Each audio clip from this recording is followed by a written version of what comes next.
Hello दोस्तों, coding Sharma के इस चैनल पर आपका स्वागत है। दोस्तों, आज का ये वीडियो एसएससी सीजीएल टीयर 2 का कंप्यूटर अवेयरनेस का जो 20 क्वेश्चन पूछा जाता जाएगा उस पर बेस्ड है, जिसमें आज हम एक सेट लेके आए हैं जिसमें बहुत 20 महत्वपूर्ण क्वेश्चन को लेके आए हैं, जिसका पूरी तरह से एक्सप्लेनेशन हम करेंगे। आपको इस वीडियो से बहुत हेल्पफुल होगा और इसी तरह बैक टू बैक हम इस चैनल पर सेट बाय सेट करवाएंगे। हम जैसे आज फर्स्ट सेट ले रहे हैं, इसमें 20 क्वेश्चन होगा, फिर अगली बार हम एक और सेट लेते चले जाएंगे। इस तरह से हर एक सेट में 20 क्वेश्चन होगा, जो हम बहुत ही इंपॉर्टेंट क्वेश्चन जिसका एग्जाम में आने की प्रबल संभावना है, उस सारे क्वेश्चन को हम यहाँ पर इस चैनल के माध्यम से करवाने वाले हैं। तो आप इस चैनल से जुड़े रहे, आपके लिए बहुत ही हेल्पफुल होगा। तो चलिए हम आज आगे स्टार्ट करते हैं। देखिए, आज का जो ये डिस्कशन सेट वन है और इसमें 20 जो है इम्पोर्टेंट क्वेश्चन जो एसएससी सीजीएल टीयर 2 के अंदर रहने वाला है, उसके बारे में आज देखते हैं। और इसमें इस सेट के अंदर हर क्वेश्चन का जो 4 ऑप्शन होगा, चारों ऑप्शन को हम फुल्ली एक्सप्लेनेशन करेंगे। और मैं बता देना चाहूंगा कि इस चैनल पर ही एसएससी सीजीएल के लिए कंप्यूटर अवेयरनेस का थ्योरी कॉन्सेप्ट को भी पढ़ाया गया है। आप जाके प्लेलिस्ट को चेक करें, ठीक है, वहां से आपको पूरी डिटेल मिलेगा। तो चलिए हम अभी फर्स्ट क्वेश्चन स्टार्ट करते हैं और देखते हैं कि क्या फर्स्ट क्वेश्चन है। पहला क्वेश्चन है, moving from one web page to another web page is known as. मतलब एक पेज से दूसरे पेज पर जाना क्या कहलाता है। देखिए, मैं ये क्वेश्चन जो हो ना दोनों लैंग्वेज में होगा, हिंदी और इंग्लिश दोनों में। अगर उन दो सभी स्टूडेंट दोस्तों के लिए फायदेमंद है जो हिंदी इंग्लिश दोनों में सीखना चाहते हैं, ठीक है, तो हम दोनों लैंग्वेज में लेके आए हैं। तो पहला क्वेश्चन है, moving from one page to another page is known है। मतलब वेबसाइट के एक पेज पर से दूसरे पेज पर मूव करना क्या कहलाता है। जैसे एक पेज से दूसरे पेज कहने का सेंस है कि अगर यहाँ पर देखिए एक वेबसाइट है, इस वेबसाइट से पर हम कोई भी लिंक यहाँ पे मिलता है, इस वेबसाइट पर पहुंचते हैं, इस लिंक मिलता है। मान लीजिए वेबसाइट का नाम है abc.html। ये वेबसाइट का पेज है। इस पेज पर मूव करते हैं, यहाँ पर कोई लिंक है, कोई ऑप्शन दिख रहा है। यहाँ पर जब हम क्लिक करते हैं इस लिंक पर, तो एक नया पेज खुलता है, अलग से इसी पर लोड होता है या अलग एक टैब में खुलता है। एक नया पेज खुला जिसका नाम मान लीजिए bcd.html। एक वेबसाइट मल्टीपल क्या कहते हैं, मल्टीपल पेजेस से बना होता है और वेबसाइट को बनाने के लिए HTML लैंग्वेज यूज किया जाता है। और HTML का फुल फॉर्म है हाइपर टेक्स्ट मार्कअप लैंग्वेज। और फिर यहाँ पर कोई लिंक मिला, उस तरह से हम कहीं वेबसाइट पर विजिट कर जाते हैं। एक पेज से दूसरे पेज में मूव करना क्या कहलाता है, तो उसको हम ब्राउजिंग कहते हैं, ठीक है। एक पेज से दूसरे पेज पर मूव करना वेबसाइट के अंदर, हम उसको ब्राउजिंग कहते हैं, ब्राउज कहते हैं, ब्राउजिंग कहते हैं। इसका आंसर हो जाएगा एक। देखिए, चेंजिंग का मतलब बदलना होता है। चेंजिंग का सिंपल मतलब होता है बदलना। कोई भी ऑप्शंस है, उस ऑप्शन को हटा के वहां पर हम दूसरे ऑप्शन को सेलेक्ट कर लिए, उसको चेंजिंग कहते हैं। तो चेंजिंग यहाँ नहीं है। डाउनलोडिंग का मतलब ये हो गया, डाउनलोडिंग जो ऑप्शन दिख रहा है आपके सामने, ये डाउनलोडिंग का मतलब होता है कि इंटरनेट से कोई भी डेटा को अपने लोकल सिस्टम पर लाना डाउनलोडिंग कहलाता है, ठीक है। तो इसका ये ऑप्शन है। और अपलोडिंग का मतलब होता है मेरी लोकल सिस्टम से इंटरनेट पर कोई डेटा को भेजना, उसको अपलोडिंग कहते हैं, ठीक है। तो इसका अगर इससे रिलेटेड भी क्वेश्चन आता है तो आपको ये भी फायदेमंद होगा। तो इसका जवाब हो जाएगा ब्राउजिंग, ठीक है। वेबसाइट पर एक पेज से दूसरे पेज मूव करना ब्राउजिंग कहलाता है। चलिए हम आगे चलते हैं। अगला क्वेश्चन है, विच शॉर्टकट की इज यूज टू प्रिंट और वर्ड डॉक्यूमेंट। मतलब वर्ड डॉक्यूमेंट जो है, वर्ड डॉक्यूमेंट जो है, ये इसके वर्ड डॉक्यूमेंट के अंदर हमको प्रिंट करने के लिए कौन सा शॉर्टकट कमांड यूज करेंगे, उसको क्या, वो शॉर्टकट कमांड क्या है। मतलब वर्ड डॉक्यूमेंट को प्रिंट करने कौन सा शॉर्टकट कुंजी का प्रयोग किया जाता है। तो उसके पहले हम सबसे पहले एक चीज देख ले। एमएस ऑफिस जो है माइक्रोसॉफ्ट कंपनी का, एमएस ऑफिस पैकेज का बहुत सारा इसके अंदर पैकेज के अंदर एप्लीकेशन होता है। इसमें आपको एमएस वर्ड होता है, MS एक्सेल होता है, MS पावर पॉइंट होता है, MS पावर पॉइंट होता है, उसी तरह MS एक्सेस होता है, ठीक है। इस तरह और भी है, MS आउटलुक है, इस तरह से एप्लीकेशन इसके ये MS ऑफिस पैकेज का है। अगर हम MS ऑफिस को अपने सिस्टम में इंस्टॉल करते हैं तो इतना सारा सॉफ्टवेयर जो है इंक्लूड हो जाता है इस पैकेज के अंदर। देखिए MS वर्ड जो है ना, ये वर्ड डॉक्यूमेंट है जिसमें हम डॉक्यूमेंटेशन करते हैं, ठीक है। टेक्स्ट, ऑडियोज, इमेजेज, इस सब से रिलेटेड अगर डॉक्यूमेंटेशन करना हो तो हमको इस एप्लीकेशन का यूज करना होता है, जिस एप्लीकेशन के फाइल का जो एक्सटेंशन होता है .doc होता है या .docx होता है। ये एक्सटेंशन से भी क्वेश्चन आपको पूछा जाएगा कि MS वर्ड के फाइल का एक्सटेंशन क्या होता है, तो .doc या .docx दोनों होता है। उसी तरह MS एक्सेल जो है ये इसका यूज करते हैं अकाउंटिंग रिलेटेड काम करने के लिए, और इसका जो सीट मिलता है, इसका पेज मिलता है, उसके सीट को हम वर्क सीट कहते हैं, जो टेबल के फॉर्मेट में होता है। इस तरह से रो और कॉलम के कॉम्बिनेशन से इसका सीट बना होता है, और रो और कॉलम के कॉम्बिनेशन से जो एरिया बनता है उसको सेल बोलते हैं, ठीक है। और इसके फाइल का एक्सटेंशन होता है डॉट XLS या .xlsx, ये होता है। एक्सेल के फाइल का एक्सटेंशन ये होता है। पावर पॉइंट होता है जिसके थ्रू प्रेजेंटेशन किया जाता है, कहीं भी कोई भी डेटा को, किसी भी चीज को किसी के सामने रिप्रेजेंट करना होता है तो वहां पर हमको पावर पॉइंट इस्तेमाल किया जाता है, यूज किया जाता है, जिसके फाइल का एक्सटेंशन .ppt होता है या .pptx होता है। ये पावर पॉइंट के फाइल का एक्सटेंशन है। उसी तरह MS एक्सेस होता है, यह तरह का डेटाबेस होता है, और इसका यूज हम लोग परमानेंट बेसिस पर डेटा को होल्ड करके रखने के लिए यूज करते हैं। इस MS एक्सेस के अंदर डेटाबेस है ये, और इसके अंदर जो डेटा स्टोर होता है टेबल के फॉर्मेट में स्टोर होता है। और MS एक्सेस का जो फाइल का एक्सटेंशन होता है .accdb होता है या .accdbx ये होता है। तो ये इसका फाइल का एक्सटेंशन होता है। तो यहाँ पर क्वेश्चन है, इस सारे एप्लीकेशन में कहीं पर भी अगर हमको प्रिंट करना हो, प्रिंट करने का मतलब सॉफ्ट कॉपी डेटा को हार्ड कॉपी में कन्वर्ट करना हो, तो उसके लिए हम लोग यूज करते हैं Ctrl+P। इस कमांड का यूज करते हैं, कंट्रोल की के साथ इस P बटन को प्रेस करते हैं तो वहां पर प्रिंट डायलॉग बॉक्स खुलता है, और वहां से ये एप्लीकेशन जो भी सॉफ्ट कॉपी है जिसको प्रिंट करना चाहते हैं वो प्रिंट आउट हो जाता है, ठीक है। यहाँ पर देखिए और भी ऑप्शंस है, जैसे Ctrl+H, इसका मतलब इसका रिप्लेस करने के लिए यूज करते हैं। Ctrl+S जो कमांड है ये रिप्लेस के लिए इस्तेमाल होता है। अभी हम यहाँ पर इतना ही डिस्कशन करते हैं शॉर्टकट की का। हम शॉर्टकट की पर रिलेटेड वीडियो भी लेके आएंगे अगले सेट के माध्यम से। देखिए ये रिप्लेस का मतलब हो गया कि कोई भी टेक्स्ट लिखा हुआ है, जैसे मान लीजिए यहाँ पर लिखा हुआ है व्हिच, अब इसको व्हिच को चेंज करके व्हाट कर देते हैं। तो इसके लिए हम शॉर्टकट कमांड प्रेस करेंगे Ctrl+H, तो वहां पर एक डायलॉग बॉक्स खुलेगा, वहां पर लिखा हुआ पहला ऑप्शन फाइंड में डालेंगे व्हिच को, और रिप्लेस क्या करना है उस वर्ड को डालेंगे और बटन पर क्लिक कर देंगे तो वो रिप्लेस कर देगा। रिप्लेस का मतलब जो चीज लिखा हुआ उसको चेंज करके दूसरा अल्टरनेट नाम दे देगा। देखिए Ctrl+B जो है ना, इसका काम करते हैं बोल्ड के लिए। जैसे कोई भी फॉन्ट है ना, कोई भी टेक्स्ट लिखा हुआ है उसको हमको बोल्ड दिखाना चाहते हैं तो उसके लिए Ctrl+B करते हैं। और ये Ctrl+A जो है ना, ये इसका काम है सेलेक्ट ऑल।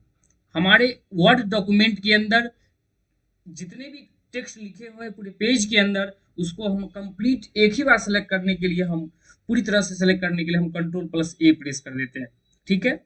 एक चीज मैं बता दूं आपको कि देखिए कुछ बटन है Ctrl+Alt+Shift, ठीक है। ये सब जो बटन आपके सामने है, ये बटन को हम मॉडिफायर बटन कहते हैं, मॉडिफायर बटन कहते हैं। इससे भी क्वेश्चन MCQ आता है। मॉडिफायर बटन का मतलब हो गया जिस बटन का यूज हम लोग डायरेक्टली नहीं करते हैं, किसी दूसरे बटन के साथ हम करते हैं और उसका एक स्पेशल काम परफॉर्म होता है, उसी को मॉडिफाइड बटन कहते हैं। खास करके इस सारे बटन का यूज हम लोग शॉर्टकट क्रिएट करने के लिए काम करते हैं, कुछ स्पेशल वर्किंग करने के लिए इसका काम करते हैं, इसलिए इसको मॉडिफाइड बटन कहते हैं, आपको याद रखना है। तो इसका जवाब हो गया इस क्वेश्चन का कंट्रोल प्लस पी।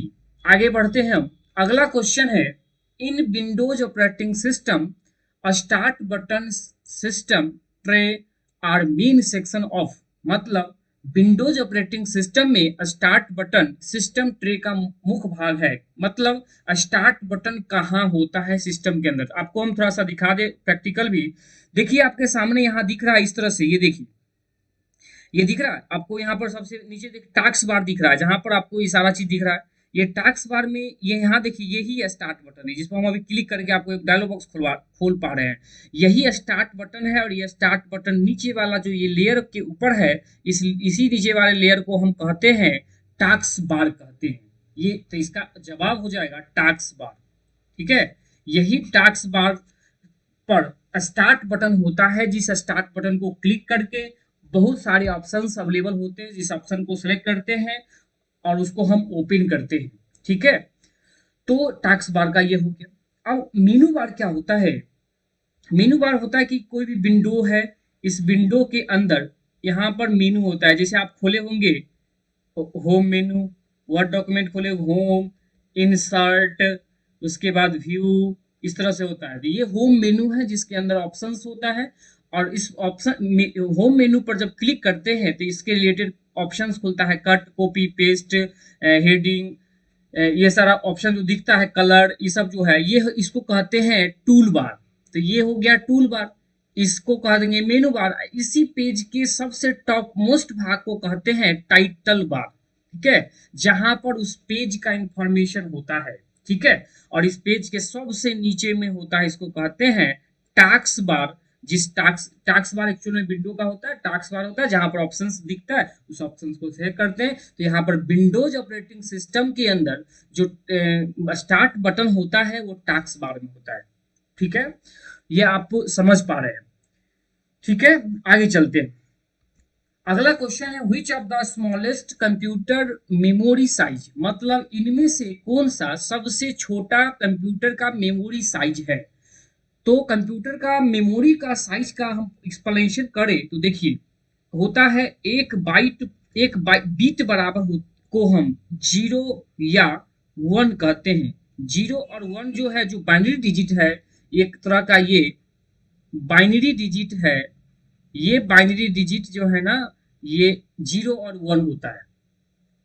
ठीक है, जिसके बेस पे कंप्यूटर काम करता है। ऐसे ऐसे अगर हम 4 बीट को मिला देंगे तो उसको हम एक नीबल कहते हैं। एक नीबल कहते हैं, जिसको हाफ बाइट भी कहते हैं, हाफ बाइट भी कहते हैं।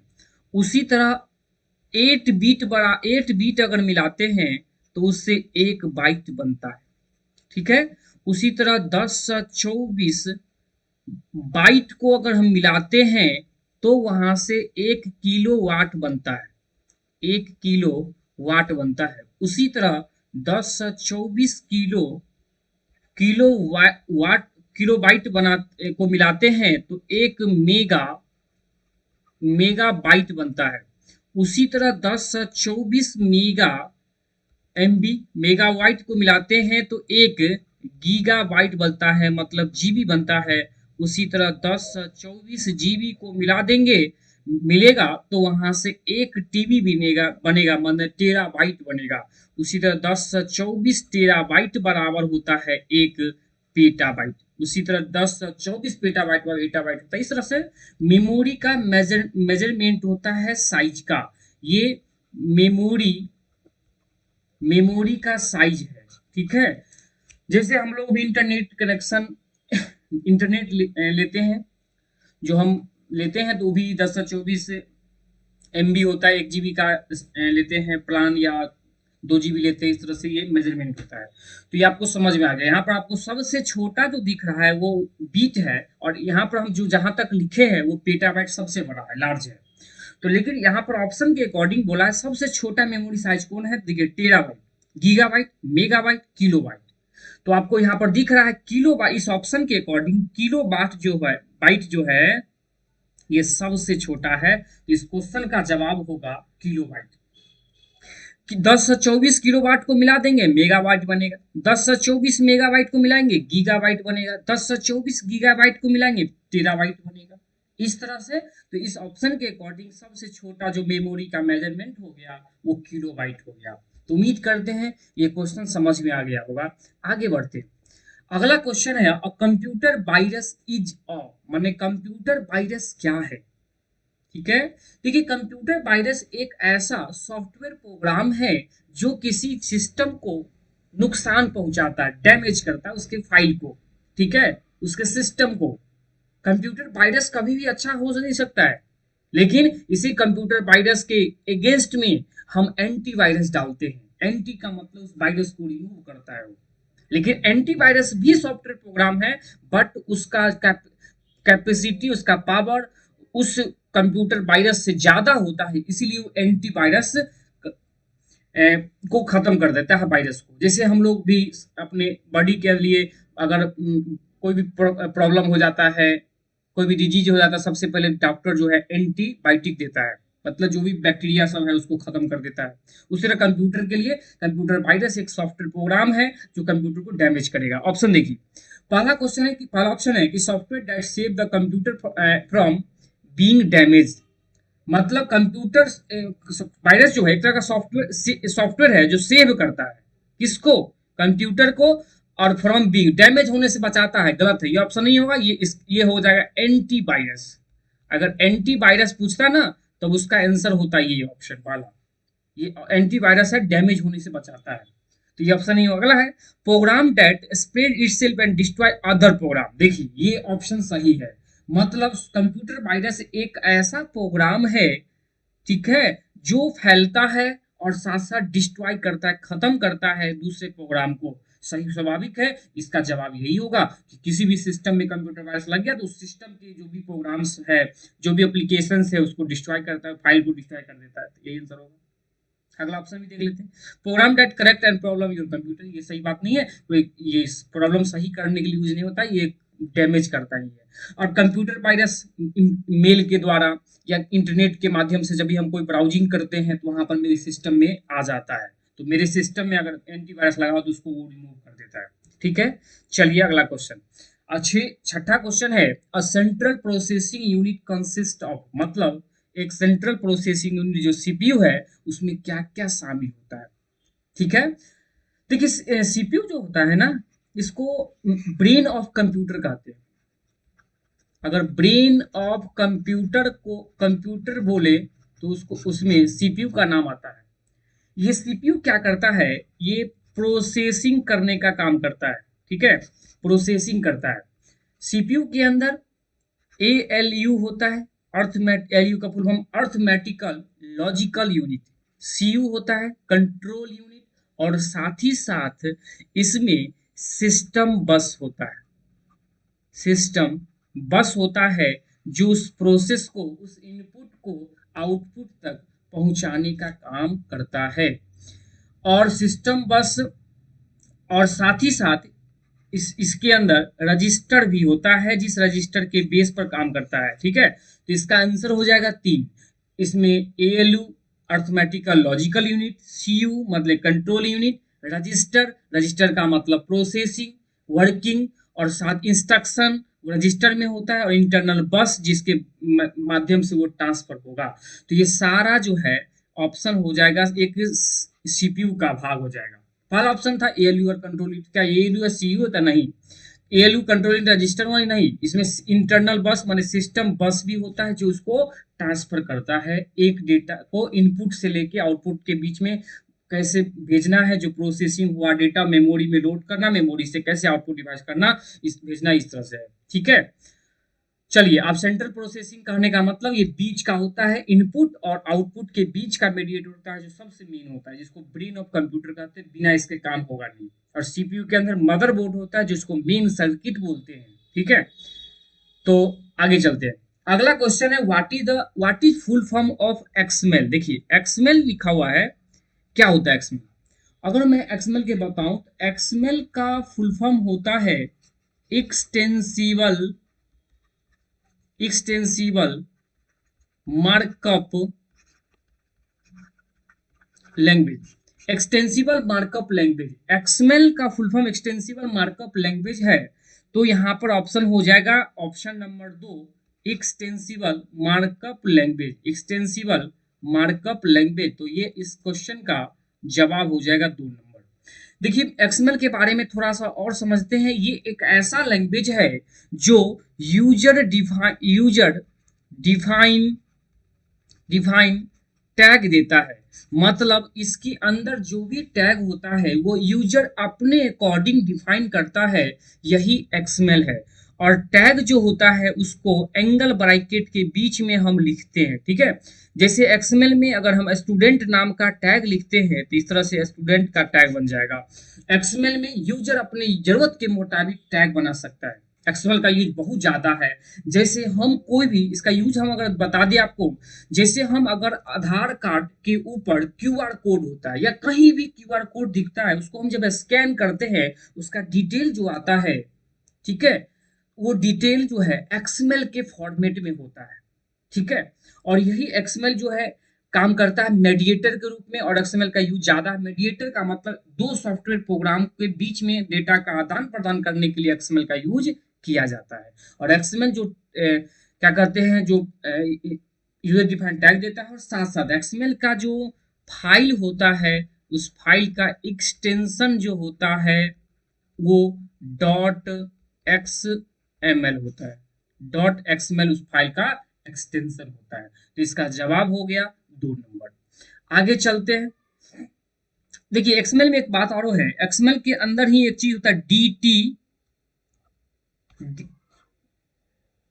DTD DTD. ये भी पूछ सकता है इसका फुल फॉर्म क्या है एक्सएमएल का। इसका फुल फॉर्म होता है D for document, T for होता है टाइप, और अगला डी पर होता है डेफिनेशन। डेफिनेशन मतलब डॉक्यूमेंट टाइप डेफिनेशन, मतलब किसी भी एक्सएमएल डॉक्यूमेंट का क्या टाइप होना चाहिए, किस टाइप का उसका वैलिडेशन होना चाहिए, उसके अंदर जो हम टैग डिफाइन कर रहे हैं यूजर डिफाइंड टैग, उसका वैलिडेट करने के लिए हम डीटीडी यूज करते हैं। डीटीडी डॉक्यूमेंट टाइप डेफिनेशन, ये एक्सएमएल का पार्ट है। आगे चलते हैं।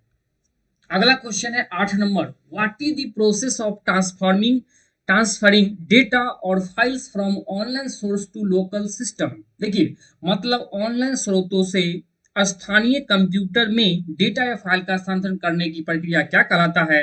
मैंने बता दिया कि जैसे इंटरनेट है, इस इंटरनेट के माध्यम पर इंटरनेट पर कोई भी डेटा है, इंटरनेट पर कोई भी डेटा है, इस डेटा को हम अपने लोकल सिस्टम पर लोड कर रहे हैं। ये मेरा लोकल सिस्टम है।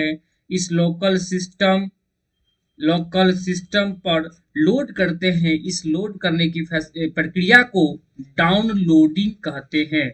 इस इस प्रक्रिया को डाउनलोडिंग कहते हैं। लेकिन अगर मेरे लोकल सिस्टम से इंटरनेट के पर डेटा को लोड करना अपलोडिंग कहलाता है। अपलोडिंग कहलाता है। इसका आंसर हो जाएगा डाउनलोडिंग, ठीक है। अकॉर्डिंग टू क्वेश्चन इसका जवाब हो जाएगा डाउनलोडिंग। अपलोडिंग भी हम समझा दिए अभी। अगला है बुक मार्क। बुक मार्क का मतलब हो गया कि कोई भी टेक्स्ट को हम अगर सेव करना चाहते हैं, ठीक है, उसको रिव्यू करना चाहते हैं वापस फिर से, तो उसके लिए हम क्या करते हैं, बुक मार्क कर देते हैं।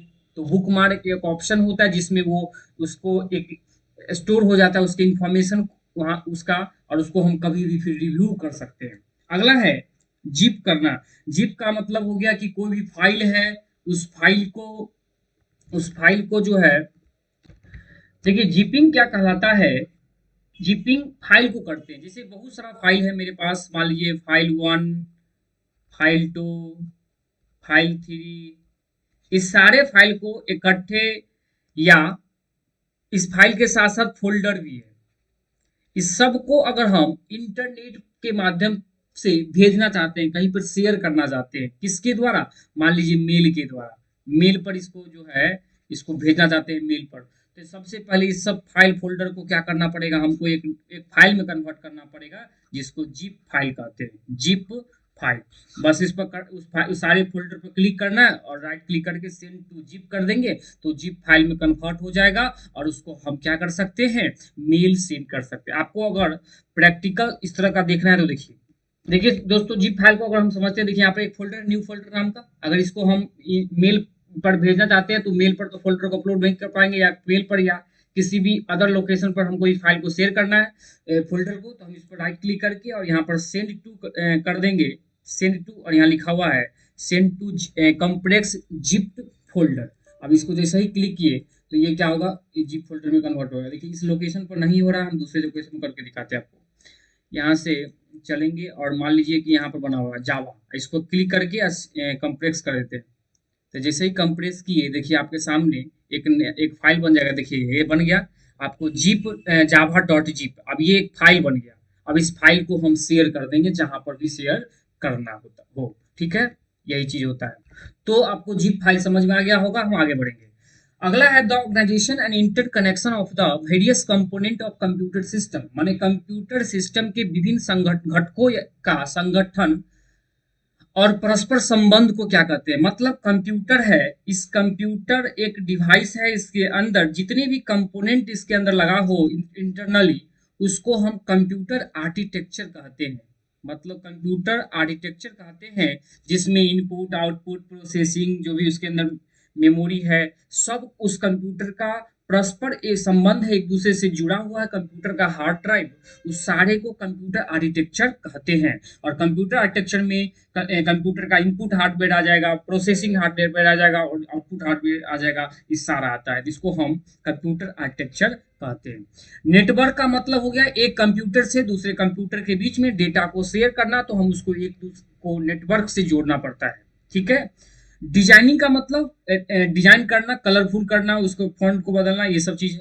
और ग्राफिक्स, तो ग्राफिक जो है ये किसी भी टेक्स्ट को किसी भी ऑडियोज वीडियोज जो है उसको एनिमेशन इस तरह से रिप्रेजेंट करना है, शो करना है, तो उसके लिए ग्राफिक्स करना होता है, ठीक है। इसका जवाब हो जाएगा आर्किटेक्चर।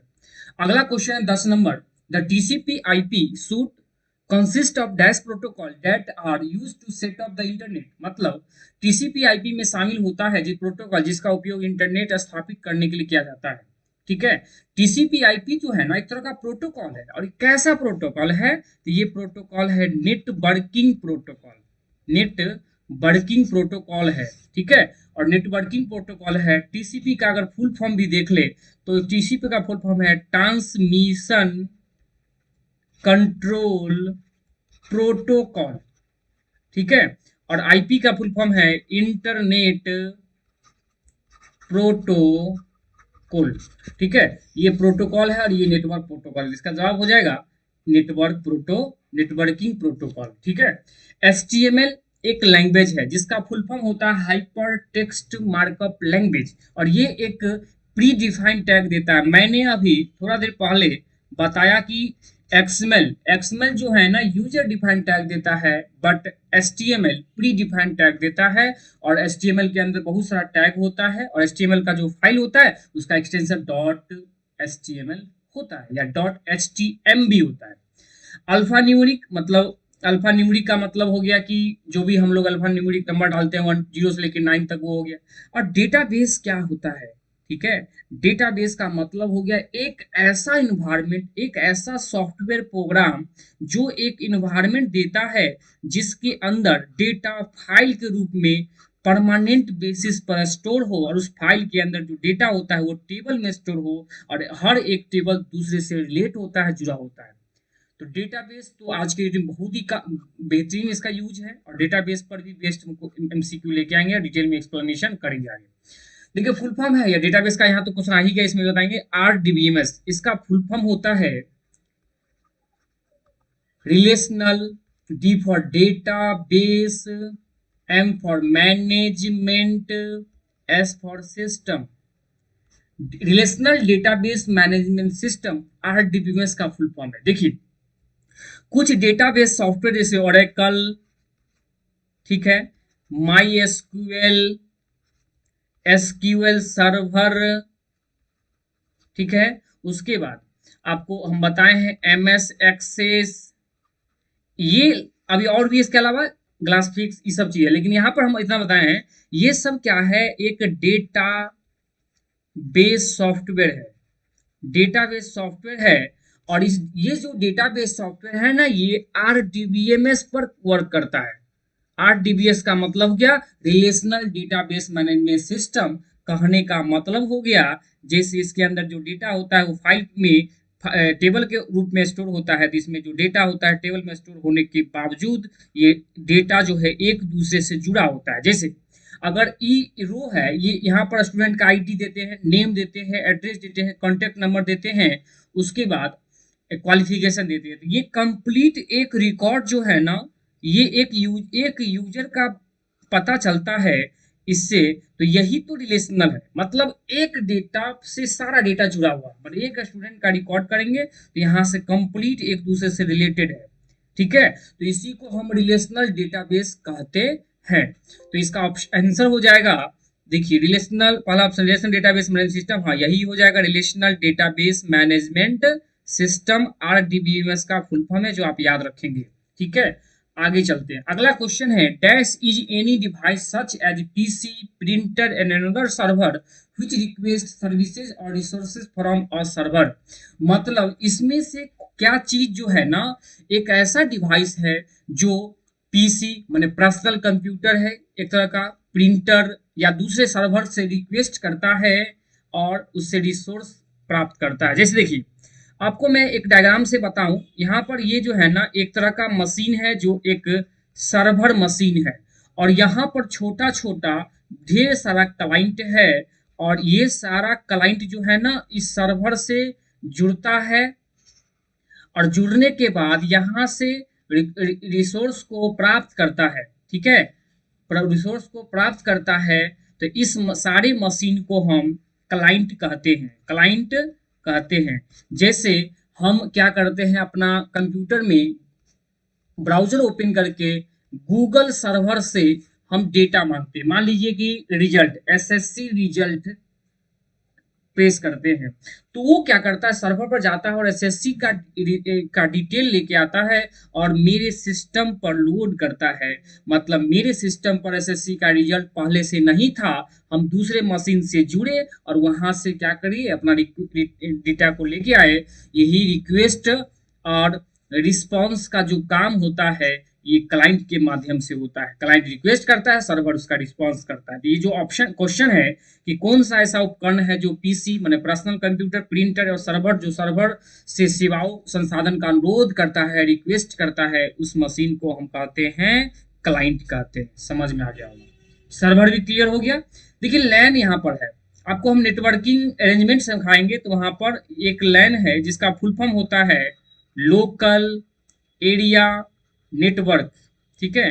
ये लोकल एरिया नेटवर्क जो है, ये लैन है, ये नेटवर्क का टाइप है। उसी तरह मैन होता है मेट्रोपोलिटन एरिया नेटवर्क, वैन होता है WAN, उसका फुल फॉर्म होता है वाइड एरिया नेटवर्क, ठीक है। पैन होता है पर्सनल एरिया नेटवर्क, ठीक है। तो इस तरह से सारा नेटवर्क का टाइप है। और वर्क स्टेशन का मतलब हो गया वैसा जगह जहां पर इंटरनेट के माध्यम से हम काम कर रहे होते हैं। इंटरनेट पर कहीं भी, जैसे ब्राउजर की ओपन किया, वहां पर हम कोई भी डेटा इनपुट कर रहे हैं या वहां से ले रहे हैं, तो वो प्लेस कहला जाएगा वर्क स्टेशन, ठीक है, सिंपल। अगला क्वेश्चन है, which command is used to slide show from beginning in power point application. माने स्लाइड, इसमें से कौन सा कमांड है जिसका यूज हम स्लाइड शो को रिप्रेजेंट करने के लिए करते हैं पावर पॉइंट एप्लीकेशन में। पावर पॉइंट एप्लीकेशन का यूज हम स्लाइड शो के लिए करते हैं, रिप्रेजेंट करने के लिए कहते हैं डेटा को। तो उस स्लाइड शो को करवाने के लिए जो शॉर्टकट कमांड है वो है F5। F5 अगर हम प्रेस करते हैं तो वो डेटा बिगिनिंग से होता है। यहाँ देखिए एक वर्ड जोड़ दिया, बिगिनिंग, ठीक है। अगर यही बिगिनिंग के जगह हम करेंट कर देंगे कि जिस भी एप्लीकेशन पर हम काम कर रहे हैं करेंट में, वहां पर जैसे मान लीजिए मेरे पास 1 2 3 4 4 स्लाइड है। अब इसमें हमको इसको स्लाइड शो करना है तो हमेशा स्टार्टिंग स्लाइड से ही शो होगा। लेकिन हम अगर यहाँ पर खड़े हैं, अगर इसी को सिर्फ स्लाइड करवाना है, तो उसके लिए हमको प्रेस करना होगा कंट्रोल प्लस F5। कंट्रोल के साथ जब हम F5 प्रेस करेंगे तो वहां पर क्या होगा, कंट्रोल के साथ जब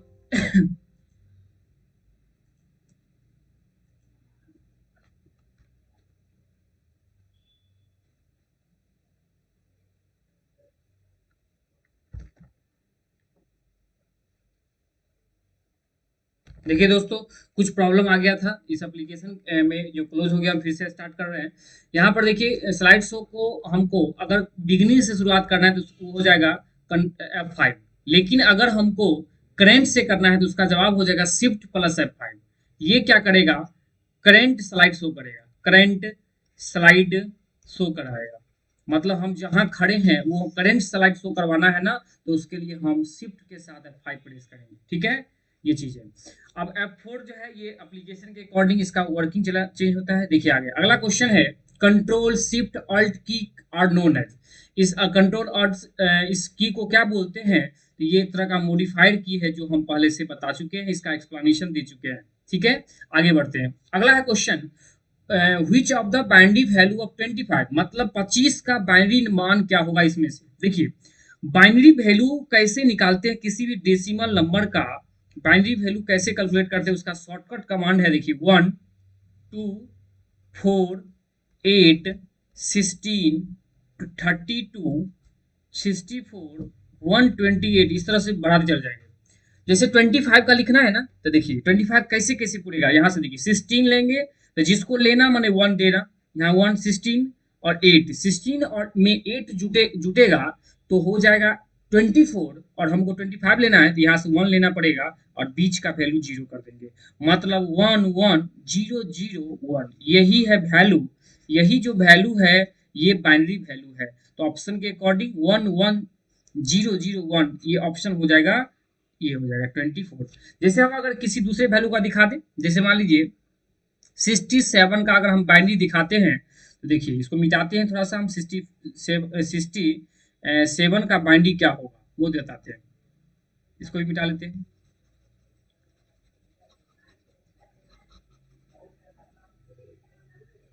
देखिए 67 का, तो यहाँ से 64 लेंगे, और 64 में अब बच कितना गया 3, तो 3 यहाँ से 2 ले लेंगे और यहाँ से 1 ले लेंगे, तो 67 बन जाएगा। बाद बाकी वैल्यू को 0 कर देंगे, मतलब 1 4 0 और 1 1, यही जो बाइनरी वैल्यू है ये किसका है?